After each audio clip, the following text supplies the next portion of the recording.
இருக்கக்கூடிய ஒரு சூழல் இருக்கிறது.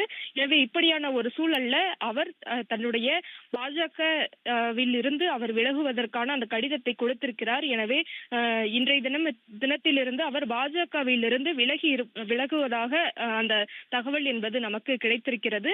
பிஜேபி பொலிட்டிக்கல் பார்ட்டியோட previous state president Annamalai IPS sir, Singam sir பாத்தீங்கன்னா ஒரு நியூ பொலிட்டிக்கல் பார்ட்டி வந்து ஸ்டார்ட் பண்ணியிருக்காரு தமிழ்நாட்டில் அதை ஸ்டார்ட் பண்ணோடனே வந்து சூப்பர் ஸ்டாரையும் கையில் கூப்பிட்டுட்டு இருந்திருக்காரு. சூப்பர் ஸ்டார் பார்த்தீங்கன்னா ரீசெண்டாக பார்த்தீங்கன்னா என்ன பண்ணியிருக்காரு, அதாவது ஒரு ப்ரெஸ் மீட் வந்து எனக்கு விஜய் மேலலாம் அதாவது ஆட்சிக்கு வந்தாலும் எனக்கு எந்த ஒரு மனஸ்தாபமும் கிடையாது, அவர் வந்தால் வந்துட்டோம், என்னோட பாராட்டுகள் முழுமையாக அவருக்கு இருக்கும் அப்படின்னு சொல்லியிருந்தாரு. அதுக்கு முன்னாடி பார்த்தீங்கன்னா சூப்பர் ஸ்டார் கண்டினியூஸாக போஸ்ட்போன் பண்ணிகிட்டே இருந்தார். அதே மாதிரி டிஎம்கேவோட லீடர், அந்த காலத்து லீடரை பார்த்தீங்கன்னா அதாவது முன்னாடி இருக்க கவர்மெண்ட் லீடர்லாம் போய் பார்த்துட்டு எதுவும் கஷ்டப்படாதீங்க, நமக்குன்னு ஒரு காலம் வரும்லாம் சொல்லிட்டு இருந்தாரு. ஸோ இப்போ என்ன நடந்திருக்குன்னா வந்து அதாவது அண்ணாமலை சார் பார்த்தீங்கன்னா ஒரு பீப்புள் பவர் மூவ்மெண்ட்னு சொல்லிட்டு ஒரு பொலிட்டிக்கல் பார்ட்டி ஆரம்பிச்சிருக்காரு. எக்ஸாக்டா அந்த பொலிட்டிக்கல் பார்ட்டி பார்த்தீங்கன்னா தமிழ் ஃபர்ஸ்ட் செக்யூலரிசம் அப்படின்ற ஒரு ஐடியாலஜியோட உள்ள வருது. எப்படிப்பா பிஜேபியோட இவ்வளவு நாள் கூட வந்திருக்காரு, பிஜேபி அப்படியே விட்டுட்டாரா அப்படின்னு கேட்டீங்கன்னா, அதாவது பிஜேபின்ற பொலிட்டிக்கல் பார்ட்டி பார்த்தீங்கன்னா ஆர்எஸ்எஸ், அதாவது ராஷ்டிரிய ஸ்வயம் சேவக், அதாவது ஒரு ஹிந்து நேஷனலிஸ்ட் பொலிட்டிக்கல் பார்ட்டி தாங்க அது. அதாவது வந்து ஹிந்து ஃபர்ஸ்ட் அப்படின்ற ஒரு பொலிட்டிக்கல் பார்ட்டி. வேற ஏதாவது மதத்தவர்கள் இருக்குமா, வேற ஏதாவது மதத்தவர்கள் உள்ள வந்து அவங்க வந்து அரசியல் பண்ணலாமான்னு கேட்டீங்கன்னா அது கண்டிப்பா கிடையாது தான். ஏன்னா அவங்களோட ஐடியாலஜி, அவங்களோட அந்த ஓட் பேங்க் பாலிடிக்ஸ், அந்த ஒரு அவங்க மக்களை கவர்றதே வந்து இந்த ஹிந்து நேஷனலிசம்னால தான், அந்த சனாதானால தான். இன்னைக்கு என்டையர் சவுத் எடுத்துக்கலாம், எஸ்பெஷலி தமிழ்நாடு கைண்ட் ஆஃப் ஸ்டேட்ஸ்ல எடுத்துக்கிட்டோம்னா என்ன நடக்கும்னா மதசார்பற்ற நாடு, ஏதாவது பெரியார் அந்த மாதிரி நிறைய மக்கள் இங்க இருக்கனால பாத்தீங்கன்னா கம்ப்ளீட்டா அந்த செக்யூலரிசம், அதாவது கான்ஸ்டிடியூஷனால ஒரிஜினல் வேல்யூ மதசார்பற்ற நாடா நம்ம மாறணுன்ற மாதிரி அந்த ஒரு ஐடியாலஜியில் இருக்க மக்கள் தான். நம்ம கேரளாவை எடுத்துக்கலாம், நம்ம தமிழ்நாடு எடுத்துக்கலாம், அந்த மாதிரி ஒரு ஐடியாவில் தான் இருக்கணும். நம்ம எல்லாரும் வந்து Islamic people, Christian people, Sikh people எல்லாம் வந்து ஒன்று சேர்ந்து தான் வாழ்ந்துட்டு இருப்போம்.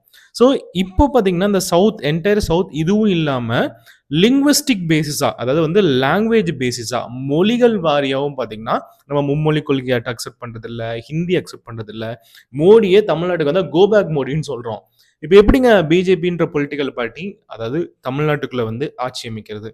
பிஜேபின்ற பொலிட்டிக்கல் பார்ட்டி பார்த்தீங்கன்னா இன்னைக்கு இந்தியா ஃபுல்லா 73% ஸ்டேட்ஸ் வந்து கவர் பண்ணிட்டாங்க. ஜஸ்ட் 28 தான், 28 மட்டும் கவர் பண்ணிட்டோம்னா என்டையர் இந்தியா ஒரே ஒரு single political party control, one nation one election சொல்லிட்டு, அதாவது ஒரே நேரத்தில் எல்லா எலெக்ஷன் கனெக்ட் பண்ணலாம்னு சொல்லிட்டு அப்பயுமே நிறைய ஓட்டு வந்து கவர் பண்ணலாம். நிறைய விஷயங்களை வந்து அவங்க ஈஸியாக இம்ப்ளிமெண்ட் பண்ணிடலாம், நீட் எக்ஸாம் இம்ப்ளிமெண்ட் பண்ணிடலாம், கண்டினியூஸா எல்லாத்தையுமே மாற்றி அமைக்கலாம். இந்து தேசியவாதத்தை கூட உள்ள கொண்டு வந்து இந்தியாவை ஒரு ஹிந்து டாமினேட் கண்ட்ரியா கூட மாற்றி அமைக்கலாம். இது எல்லாம் ஒரு பாசிபிலிட்டி இருக்கு. இந்த வீடியோக்குள்ள போறதுக்கு முன்னாடி உங்கள்கிட்ட ஒரே ஒரு கேள்விதாங்க கேட்கணும். நீங்க அதாவது பிஜேபி பொலிட்டிக்கல் பார்ட்டியோட ஒரு பொலிட்டிக்கல் ஸ்ட்ராட்டஜிஸ்டா இருக்கீங்க. நீங்க பிஜேபி பொலிட்டிக்கல் பார்ட்டி தமிழ்நாட்டில் ஆட்சி அமைக்கணும், அதுக்கு ஏதாவது நீங்க ஐடியா சொல்லுங்க. உங்களுக்கு ஒரு 3 செகண்ட் தரேன். 1 2 3. அதாவது இந்த ஒரு டியூரேஷன்ல பாத்தீங்கன்னா வந்து எந்த ஒரு ஐடியாவும் உங்களுக்கு கிடைக்காது. ஏன்னா பிஜேபி பொலிட்டிக்கல் பார்ட்டி அதாவது ஏஐஏடிஎம்கே வச்சுதான் ஒரு டூலா தான் அதாவது தமிழ்நாட்டுக்குள்ள என்ட்ரு ஆகலான்னு ஒரு ஐடியாவில் இருந்துச்சு. இன்னைக்கு ஏஐஏடிஎம்கே அதிமுகவே பாத்தீங்கன்னா சுக்குநூறா போக போகுது. ஸோ அந்த மாதிரி ஒரு நிலைமையில தான் இருக்கு C V Shanmugam sir, S P Velumani sir, அதுக்கப்புறம் அவங்க ஐடி விங் தனியா ஒரு குரூப் மாதிரி ஃபார்ம் பண்றாங்க. ஸோ இந்த மாதிரி நிறைய பேர் வந்து அதே மாதிரி 3 எம்எல்ஏ ரிசைனு, அதே மாதிரி டிவிகே பொலிட்டிக்கல் பார்ட்டியோட ஜாயின், இந்த மாதிரி ஒரு அதாவது நிலையான ஒரு சூழ்நிலையில வந்து ஏடிஎம்கே பொலிட்டிக்கல் பார்ட்டி இன்னைக்கு நிலைமையில இல்லதான். அது மேபி மாறலாம், ஆனா இன்னைக்கு நிலைமையில இல்லை. இதை நம்பி பிஜேபின்ற பொலிட்டிக்கல் பார்ட்டி கண்டிப்பா ஆட்சி அமைக்கலாம் அப்படின்ற கனவு இருந்துச்சுன்னா இன்னும் ஒரு 60-70 வருஷம் ஆகும். ஸோ அதுக்குள்ள எல்லாமே கம்ப்ளீட்டா மாறிடுங்க.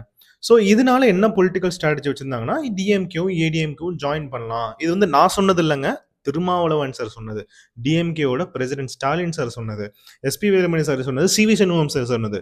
இவங்க என்ன சொன்னாங்க, டிஎம்கே ஏடிஎம்கே சேர்ந்து அதாவது வந்து 2 பேரும் சேர்ந்து ஆட்சி அமைக்கல, நாங்கள் தலைமை கிட்ட பேசிட்டோம், டெல்லியில பேசிட்டோம். டெல்லினா என்ன தெரியுமா, பிஜேபி கிட்ட நாங்கள் பேசிட்டோம், அதாவது டிஎம்கேவும் ஏடிஎம்கேவும் சேர்ந்து ஆட்சி அமைக்கலாம். திருமாவளவன் சார் இருந்தா சிஎம், அதாவது வந்து ஒரு பிற்படுத்தப்பட்டோர்ல இருந்து ஒருத்தர் சிஎம், நடுநிலைமையா ஒரு சிஎம் தான் அப்படின்ற மாதிரி பேசிட்டோம் அப்படின்னு சார் அப்படின்றதெல்லாம் வார்த்தைகள்லாம் வந்து சிவி சண்முகம் சார் வந்து பிரஸ்லேயே சொல்லிட்டு இருந்தாரு.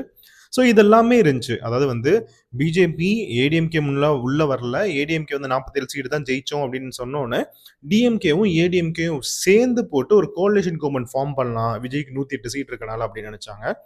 இதுக்கப்புறம் இப்போ என்ன நடந்துச்சுன்னா, அதாவது ஓவராலா என்னோட கொள்கை ரீதியான எதிரிலாம் பார்த்தீங்கன்னா டிஎம்கே. அதே மாரி அரசியல் எதிரி அந்த மாரி பிஜேபின்ற மாரி தான் வந்து டிவிகேவோட லீடர் விஜய் சார் சொல்லிட்டு இருந்திருப்பாரு. இன்னைக்கு அதாவது மோடி சார், அதாவது நம்ம பிரைம் மினிஸ்டர் ஆஃப் இந்தியா, அவங்கள்ட்ட இருக்க அந்த பிஜேபி பொலிட்டிக்கல் பார்ட்டி இன்னைக்கு ஒரு புதுசான ஒரு அவதார் எடுக்குறாங்கன்னு வந்து மக்கள் சொல்றாங்க. என்ன ஒரு விஷயம்னா வந்து பிஜேபியோட ப்ரீவியஸ் ஸ்டேட் பிரசிடென்ட் அவர வச்சு ஒரு மக்கள் கட்சி. விஜய் வந்து ஒரு ஆக்டர். அவர் வந்து ஒரு ஃபேமஸ் ஆக்டர். அதே மாரி இங்கேயும் ஒரு ஆக்டர். இங்க வந்து சூப்பர் ஸ்டார்ன்னு ரஜினி சார்ன்னு ஒரு ஆக்டர். ஸோ இவங்க எல்லாம் உள்ள வந்து இவங்க தமிழ்நாட்டு அரசியல மாற்றி அமைக்கிறாங்க. எதெல்லாம் வந்து பிஜேபிக்கு அகைன்ஸ்ட் நம்ம சொல்லிட்டு இருக்கோம். அதாவது வந்து கோ பேக் மோடின்னு சொல்ற காரணம் என்ன? ஹிந்தி வேணாம்னு சொல்றது. ஓகேப்பா, ஹிந்தி வந்து நமக்கு வேணாம் தான் அப்படின்னு சொல்லிட்டு அண்ணாமலை சார் ஒரு பொலிட்டிக்கல் பார்ட்டி கொண்டு வராரு. தமிழ் ஃபர்ஸ்ட், அதுதான் இந்த ஐடியாலஜி.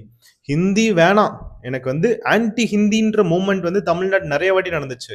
ஸோ அதாவது மோடி சார் எதிர்க்கிறது பார்த்தீங்கன்னா இந்த மும்மணி கொள்கை, அதே மாதிரி ஹிந்தி திணிப்பு அப்படின்றனால தான் இன்னைக்கு அந்த political party Annamalai sir start பண்ண முதல் ஐடியா என்ன தெரியுமாங்க? தமிழ் ஃபர்ஸ்ட். சரி, பிஜேபி பொலிட்டிக்கல் பார்ட்டி ஏதாவது பிடிக்காத இன்னொரு காரணம் என்ன? இந்து தேசியவாதம், இந்து நேஷனலிசம்.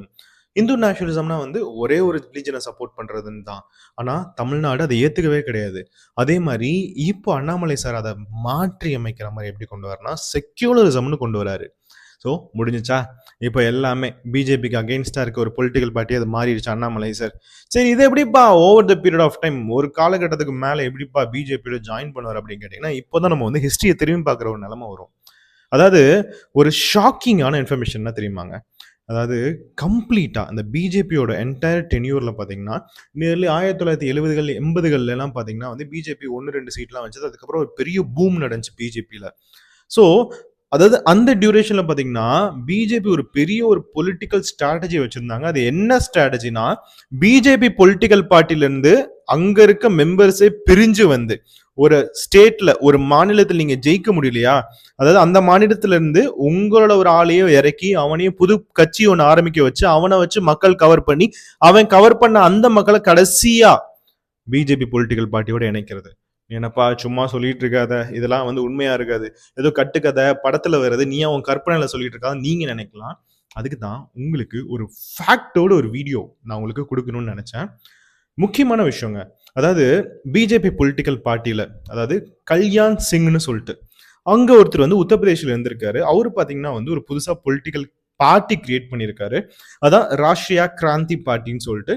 அவர் வந்து பிஜேபியில பிரச்சனை வந்தனால தான் 1999ல பாத்தீங்கன்னா பிரிஞ்சு வந்து ஒரு பொலிட்டிக்கல் பார்ட்டி கிரியேட் பண்ணாரு. அதுக்கப்புறம் என்னாச்சு, கடைசியா பிஜேபியோட இறந்துட்டாரு. என்டிஏ கவர்மெண்ட் ஒரு அலையன்ஸா கிரியேட் பண்ணிட்டாரு. பிஜேபியோட பிரிஞ்சு வந்து திரும்பவும் பிஜேபியில இணையுது. அதே மாதிரி உமா பாரதி மத்திய பிரதேஷ் 2004 பாரதிய ஜன்சக்தி பார்ட்டின்னு ஒன்று கிரியேட் பண்ணாங்க. இதுல பாத்தீங்கன்னா ஹிந்துத்துவாக்கு இந்து நேஷனலிஸ்டுக்கு அகெயின்ஸ்டான ஐடியாலஜியில கிரியேட் பண்ண மாதிரி தான் தமிழ்நாட்டில் இப்போ இருக்க நிலைமை மாதிரி தான் கடைசியா பிஜேபியோட அதாவது ஒரு 2004ல இருந்து அதாவது 2011ல இணைஞ்சிட்டாங்க. நியர்லி ஒரு 7 வருஷம் கழிச்சு பிஜேபியோட இணைஞ்சிட்டாங்க.